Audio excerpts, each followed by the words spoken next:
അവർ ഞങ്ങളെ കുഴിച്ചു മൂടാൻ നോക്കി. അവർ ഞങ്ങളെ കുഴിച്ചു മൂടാൻ നോക്കി. അവർക്കറിയില്ല ഞങ്ങൾ വിത്തുകളാണെന്ന്. വിത്തിനാണ് കുഴിച്ചു മൂടാൻ നോക്കണേ. വിത്തിനെ കുഴിച്ചു മൂടിയാൽ വല്ലതും നടക്കുവോ? വിത്തൊരു മരമായിട്ട് അങ്ങോട്ട് വളരും. അങ്ങനല്ലേ വേണ്ടേ?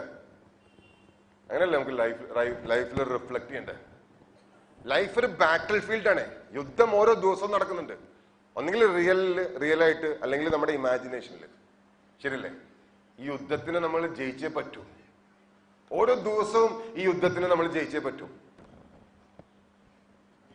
യുദ്ധം തരല്ലേ എന്ന് പ്രാർത്ഥിക്കാനേ പറ്റില്ല, ആഗ്രഹിക്കാനേ പറ്റില്ല. യുദ്ധം വന്നിരിക്കും. പക്ഷെ ഓരോ ദിവസവും ഈ യുദ്ധത്തിനെ സോൾവ് ചെയ്ത് പൂർവാധികം. കാരണം ഈ യുദ്ധമാണ് നമ്മളെ കൂടുതൽ കൂടുതൽ കരുത്തരാക്കണം. അത് നമ്മൾ ആദ്യം മനസ്സിലാക്കണം. യുദ്ധത്തിൽ നിന്ന് ഒളിച്ചോടിയവരാരും കരുത്തരായിട്ടില്ല. ഓരോ യുദ്ധവും ഓരോ പ്രോബ്ലവും നമ്മളെ കൂടുതൽ സ്ട്രോങ് ആക്കിയിട്ടുണ്ട് ലൈഫിൽ. ലേസറിനോ പ്രോബ്ലത്തിൽ നിന്ന് ഒളിച്ചോടിയിട്ടുള്ള ആരെങ്കിലും ജീവിതത്തിൽ രക്ഷപ്പെട്ടിട്ടുണ്ടോ?